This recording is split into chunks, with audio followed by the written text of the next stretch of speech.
Massachusetts, where it's yucky outside today. It's kind of, that New England spring inter where it's a little damp and raw. Let's see, I'm a fellow redhead.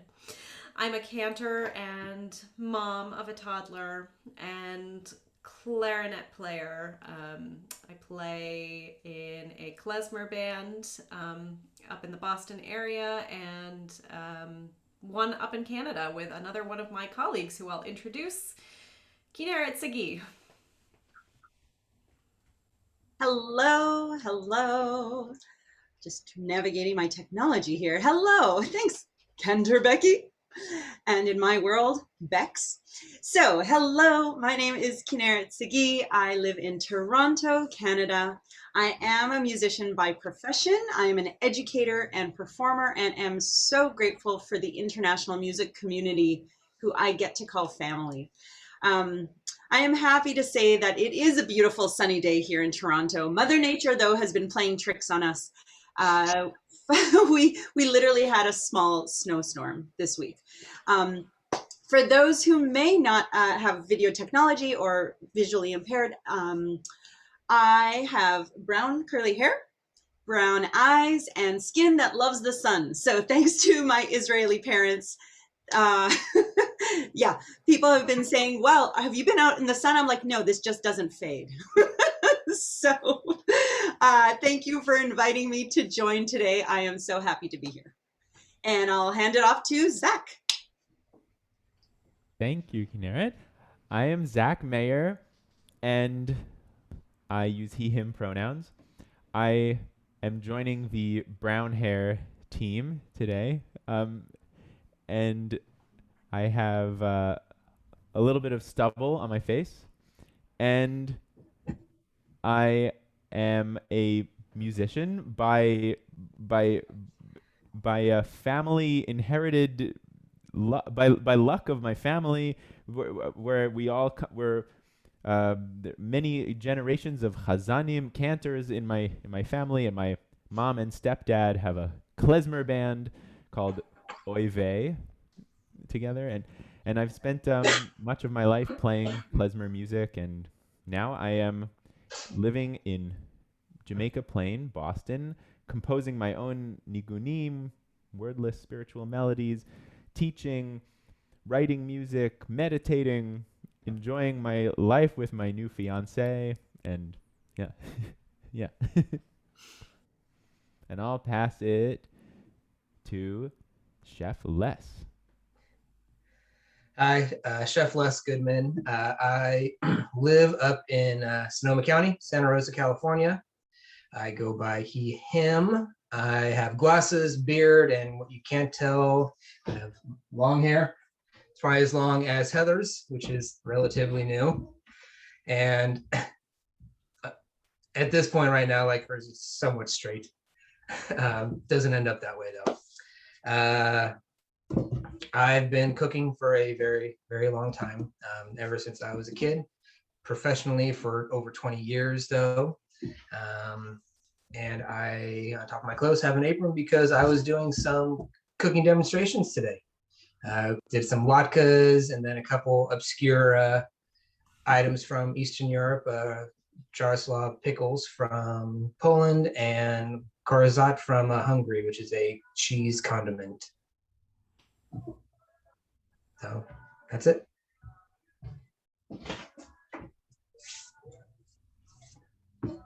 Fantastic, thank you. Good. I feel like I need to introduce Heather, but I guess we all awesome.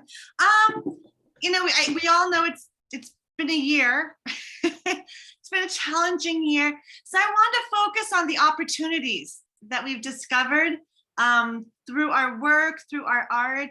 And then if you want to, you can add in, through you as an individual with your family.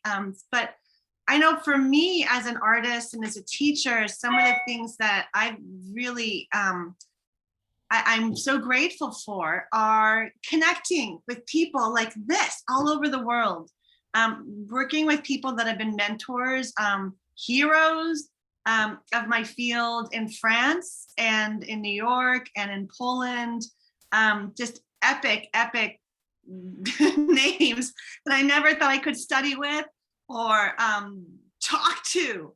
And so for me, some of these opportunities are definitely things that as I move forward, I want to try to implement and keep this communication, to know that it is possible. Also slowing things down. I've been working mom, since my kids were born, and literally like took I think my youngest, who's now 9, was 6 weeks old when we had a concert in town. And my kids have, just always been schlepped with me everywhere we go. And we've just made it work because that's what we do. And, finding dinner was like, we just figured that out on the way. So sitting down to have meals together has been amazing, amazing. And I'm really grateful. And, my husband's been unemployed since the start of this, because he's a musician too. He works with Cirque. So it's been kind of awesome to have him home for meals. We never have dinners together. We might have breakfasts and lunches on the weekends, but other than that, that's it. So there's been a lot of things that we're going to try to maintain to keep throughout this year. And if anybody wants to go first about some of the opportunities they've found this year in their art and their work, please join. Please jump in. I'll jump in. I was similarly to you. 3 things are on my mind, and one of them is also the great slowdown.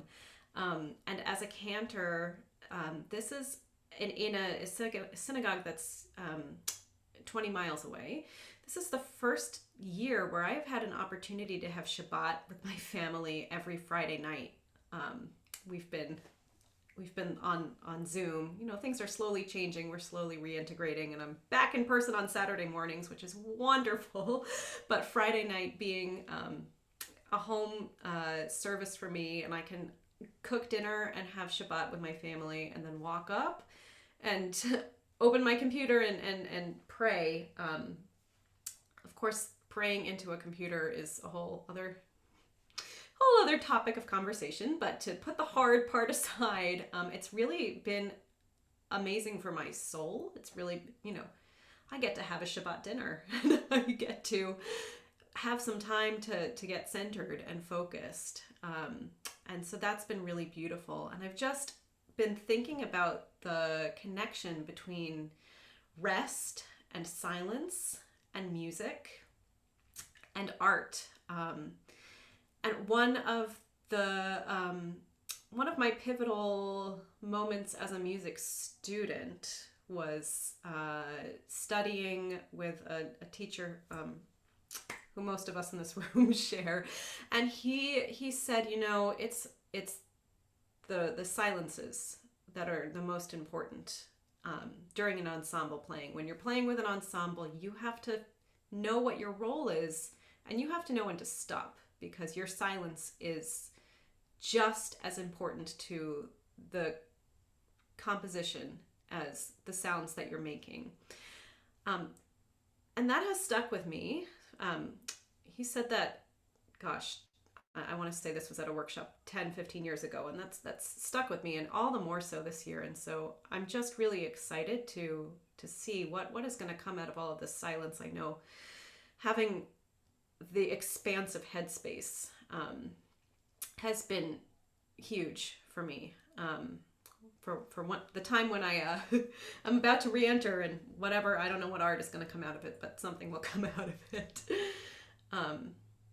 So that's what I want to say. And the other small piece of opportunity that I found is something that I complained about vigorously, which is this whole virtual music making thing. I months and months said, I don't want to make a piece of virtual, I don't want to make a virtual movie. I don't want to make a virtual song. I don't want to do it. It's not real. I can't hear anybody. It's not visceral. And I ended up, I did it, I had a couple of holiday opportunities with my klezmer band in Boston, and then with the band of congregants that I work with at the synagogue, and it was wonderful. And so now I know how to use iMovie, and it's a little skill I can put in my back pocket for later. Beautiful. Yes, software. There's a lot of software that I've been forced to reckon with that I'm like, no, I'm not, I'll pass it. No, that has also been a really great opportunity through the challenge of learning it. Oh, thank you so much. Anyone like to go next?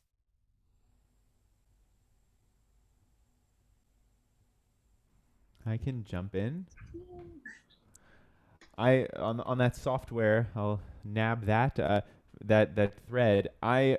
I too have explored the depths of the, for me it was realizing I can't play with other musicians, so what am I gonna do? I'm gonna just make music by myself here, but like to try to max out making music by myself. What could that look like in what would that really look like? And in the past, I had done a solo baritone sax show in New York with a looping pedal, and that was kind of cool. But I wanted to do something with where I was at now, so I decided to write an entire album of Jewish music. And I had already been working on the composing part, but then it was like, time to actually make it into a thing. And so I decided I'm going to learn Logic, which is a music editing software, kind of like the fancy version of GarageBand. I'm gonna learn it. I went deep into the rabbit hole of the YouTube tutorials, and I took notes on the YouTube tutorials. I took myself to Cheder on Logic, and like I learned how to do it, and in my little coat closet here in my apartment, I recorded an entire album all by myself, playing all the instruments, singing the harmonies, the saxophones, the harmonium, the cool synthesizers, the kanjira drum. Drumming was a whole another thing. So and you know what? I held myself to a pretty high standard, but I think I met that standard. Like, wow, this sounds really good. I was very proud of myself. It was like a big pat on the back for a project completed in this new way. And so yeah, like Logic, it's a good thing, and I'm really grateful for this time to slow down and just have the space to do that. That's fabulous. I'm digging on my phone in my Google Classroom. I want to put a link in the chat if that's okay, Heather, for a software that was forced upon me that I love now. But it's one of those like make your own choir, and you can do it with instruments. Our guitar teacher and our orchestra teacher shared it with me. And so I did it with some of my students. It's one of those like little heads, everybody records on their own. But if anybody wants this, it's free. It's free. And for someone that doesn't, like, I know enough to know that how difficult Logic is. My husband uses Logic, and that's amazing. That's amazing that you learned that. This is really, really simple because I've tried that. That's phenomenal, Zach. I'm going to put a link to what that software is for those of us that are still in, and can't do, but it's a free software. It's meant for schools and stuff. So, and would anyone like to add on to that? Opportunities they've discovered. Yay, thank you. Thank you. Yeah, well, just as being an educator in the school system, my job flipped on its slatka completely. And I've been a band instructor for almost 20 years now. And so this year without instruments at all, and some kids in class, some kids at home, it really, every day I come to school wondering how I'm going to approach the day. What am I instructing? Normally it would be, we have a concert coming up, kids are learning how to play an instrument, we have step by step, we know what to do to get there.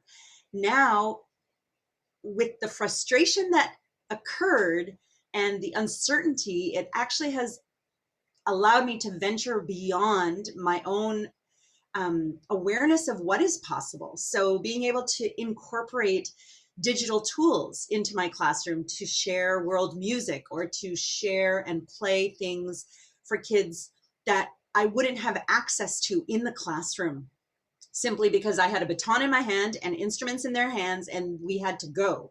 So the idea that now I was able to, all right, we're going to learn about XYZ today, and here's a video to show us a little tutorial, right? Everybody, I think, has the opportunity right now, even with the resistance, that there is an opportunity to grow and to learn, and without even knowing where it's going to lead us. Sometimes I will have the intention of leading my class to focus on certain things, and then through the lesson, I'm like, wait a second, we can go here. And so the opportunity to be able to grab information and grab tools and quickly go to YouTube, quickly go to teaching platforms where other teachers have created lesson plans and tools. Chrome Music Lab, where the kids now get the opportunity to do some exploration in sound and creativity. Even if they don't know how to read a note, they can play with colors, they can play with patterns, and they create. And so I'm really excited right now, as we're in the last stretch of the school year, to lead them through some more exploration of more than just, this is how you play this instrument, but this is now how you can think about the music. This is how you can think about music in your world, in your day to day. What's the music sound? What does the music sound like in your video game? Turn off the music. How does that approach? How does turning the music off change the way you play? You know, do you lose the drive if there's no music playing? What's igniting you, and what do you get to include in your life when there's an opportunity that is so vast right now? So the opportunity for me, having now been able to slow down, so to speak, is that even though my music making has gone a little quiet, it's given me time and space to think about what music I want to dive into, where I want to look, rather than just being an autopilot of, well, this is what I do, and so this is how people see me, and this is what I'm expected to, how I'm expected to perform and show up. So being able to kind of have time away from all of that allows, I think, all of us to kind of step into this new time in a new way. So that's what I got. Beautiful. That's beautiful. Yeah, no, so beautiful. Thank you. Anyone else? I'll say a little bit. So the past year has been definitely interesting for me. Food service industry. I still am technically unemployed. Haven't worked full time since July, and so I'm also a single parent, which has been challenging in itself, especially beginning of the school year. So talking about slow pace and fast pace, I come from a profession that is extremely fast paced, long days, long hours, 6-7 days a week sometimes. I will say, thankfully, a few years ago, I actually got out of the long hours. Well, I shouldn't say that. I got out of the working weekends and working nights, and I landed a gig with a company where we do food service in schools. And so I was running a program for a private high school here in Santa Rosa. And so since all this has happened and I lost the job, it's kind of like, okay, well, what do I do now? Like, I don't have family where I live. I don't have a very large support system. Some really just a handful, if that, of close friends. So when the school year started back up, I was acting like a first grade teacher to my kid.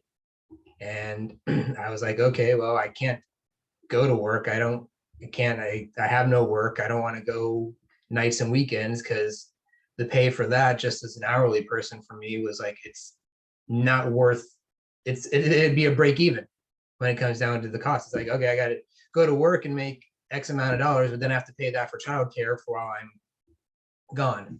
So it kind of slowed me down. I'm like, you know what? I'm just gonna take one day at a time. I'm gonna focus on my son, love him to death. And it's like, I'm never going to have this time again. Like I'm like, okay, I'm fine with this, figure things out. There was times too where I go, okay, well, I live in California. It's not a cheap state to live in. Work in an industry that doesn't necessarily pay fantastic. And I'm like, well, I was thinking career changes, and was actually going through interview process for, I'm not a financial advisor, planner of sorts with Northwestern Mutual, kind of doing anything and all finance related, money related, insurance related, and went through a whole bunch of interviews, and even looking into my own personal finance. And like, I'm like, okay, I've been cooking for 20 years. We're supposed to retire roughly in 25 years from now. And I'm like, I don't have retirement really. And it's like looking at this big picture, and I'm like, okay, well, this is the same boat that a lot of people that are artists and in my industry. And it's like, what do we do? And I'm like, I went through this interview process with Northwestern Mutual, and I'm like, you know what? I like the idea and I like the potential money I could make. But I know at the end of the day with them, I'm a salesman, and I'm there to try to sell you a product, be it starting off with the life insurance and this and that. I'm like, okay, well, how can I do this without it? So I'm like, okay, so I'm trying to, with side gigs, and still hoping coming school year I have a job again, which we'll see. But again, it's just been one day at a time, toying with different ideas, doing DoorDash deliveries just to bring in extra money on top of the unemployment, and doing something like this. And this is kind of like a foray into probably a YouTube channel, which is what I've been thinking about doing. And again, with the technology, trying to think, I've been in kitchen where you don't really have technology, to like, okay, now I got to think about video editing. Like, what do I do? And I actually thankfully worked at a school, and I like reached out to the digital media teacher. And so he gave me a bunch of resources, and there's YouTube videos and a big giant, the program's called DaVinci to use on a PC. And he's like, it's what Hollywood uses a lot of, and it's free to get it. I'm like, okay. So I'm just slowly trying to learn that and figure it out, and try to figure out how to video cooking classes and sorts in my tiny space. And yeah, just it's just one day, just take the day, figure it out, and try to make it all work.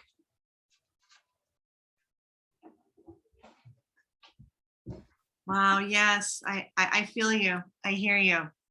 It's Vegas, we're there with you. Yeah, it's so much. Beautiful. Heather, I'm gonna turn it to you because it's 12:33. Do you want just a few final words to go around, maybe of looking forward to anything that helped this year to take forward, or do we have time for that?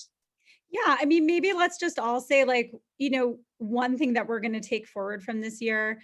Yeah, and let's just go around. I'll pass it to Kate to pass it on to everybody else. Awesome. The whole Shabbat thing that you talked about with the family, that's been huge. As Heather knows, I have a daughter getting ready to be bat mitzvahed. So, and it's actually, I've been leaning a lot on her. I'm like, okay, if you want to make this happen, this is on you. And so it's been like, no, okay, this is a family thing. We have to do this as a family. So, to slow down, to take some of that with me, to take some of the devices. I'm going to post this. I hope this will work in the chat. I hope that's the right link. Upbeat music. There's a whole bunch of upbeat music. It doesn't work on phones. But to take some of this with me as opportunities to create with others in other countries, to, now that I can manage Zoom breakout rooms like a mad woman, to take some of this with me, but also to take, I love what everyone said, the stillness, all of this. We were talking in my theater class the other day about the silence and how still and silence is so necessary in the work, and we've got to have that contrast. And I think I really need to focus as I move forward, and having that stillness and that quiet, and having that time with my family. So thank you. Anybody else want to go next? I will go. I think going forward, I will take something that's also been a really great joy and help to me during this past year, which has been getting out in nature every day. Even on today, it was raining and cold, and we still went out to the river for a walk. And I am going to try and hold on to that as long as I can after re-entry. I just think it's so important to get out of your headspace so that you're able to get back into it and do the creative work that we're all meant to do. Beautiful, beautiful. I love that. Who's next? Should we keep the same order? I don't know. I really hear you, Becky, on that too. I feel that just being out in nature, I've gotten to do an hour of meditating every morning with music practice integrated into that, and this whole year has been really stuck to it because there aren't really any distractions, and I could manage with reasonable success the ones in my own head. So yeah, rain or shine, going outside into weather, into just experiencing all weather as good weather, and that I hope to continue that, carrying forward. I'm writing that down. Experiencing all weather as good weather. I'm stealing that. I'm stealing all of this. Awesome.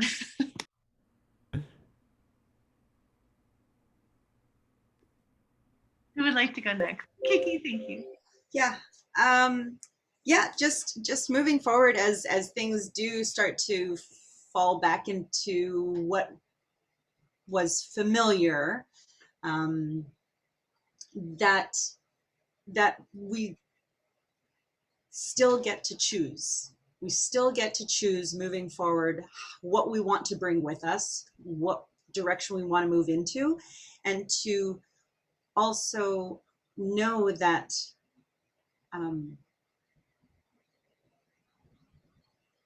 whatever passion or creativity is kind of brewing inside, that things take time to grow. Things take time to grow. So having had this time at home, even though each day we're waiting, really it's still part of the big picture. It's part of the process. And we forget when we're children how long it takes us to learn how to ride that bike. We forget how many times we fall on our face before we get back up and before we can stride through like the whole stretch of the street. So remembering that as we move forward and have time to incorporate new things into our lives, that we're going to fall on our face a few times. Yeah. I love it. Beautiful. Thank you. Thank you. Anyone else? Les, you want to say one more thing before I end it? I guess the self-reflection for me kind of it's just been it's been spending the time with my kid when I've had it. It's been, again, past year was crazy, and the beginning of it for me started with my grandmother passing away. So then it was just the focus was being home in Vegas with my family, with my mom, dealing with her. And so then it's really all just been about family for the most part and trying to do that. And so without your family, in my mind, you're kind of nothing in some ways. It's like, I wouldn't be who I am if I didn't have my mom, and I wouldn't be who I am too now without my son. And so it's just been focusing on that and with him, and kind of just being able to get by, know what you can do. It's surprising too how when it's necessary, how little you have to spend in your life in some ways, financially, money wise. It's like how little you really need to live. And so that's kind of been a revelation for myself, and just kind of moving forward and how to set myself up and set my sons up for the futures that are to be had. So All right. Well, thank you guys all so much. This was so lovely. I just want to say that I think maybe, some of the big takeaways for me this year, getting to collaborate with so many friends and really realizing how much I need the connection. And when Becky and Kiki and I got on the phone and talked about what could Yiddish Las Vegas be this year, it couldn't be just a regular festival where there was this and that and the other. Like, what do we need this year? And so I think I don't ask that question enough. What do we need? What does this need to be? I'm like, okay, well, it has to be this. It's this, it's supposed to be this. And I think that goes into many aspects of my life and my artistry. It has to be this, it's supposed to be this. But instead, we took a moment, it took a moment with good friends who I trust, who I collaborate with, to say, what does this need to be? To ask the question. And I think opening it up that way, I hope I take that with me for this year. The fact that I can connect and reach out to people and find new ways and be open to something more unexpected, and that'll bring wonderful things. So with that, I just want to say just thank you all. I know how much hard work so many, Zach and Les, you did today, and Becky and Kiki always there for me. And Kate, thank you so much for moderating this. And thank you to my parents and Nancy for being a part of this today live. And thank you all for watching.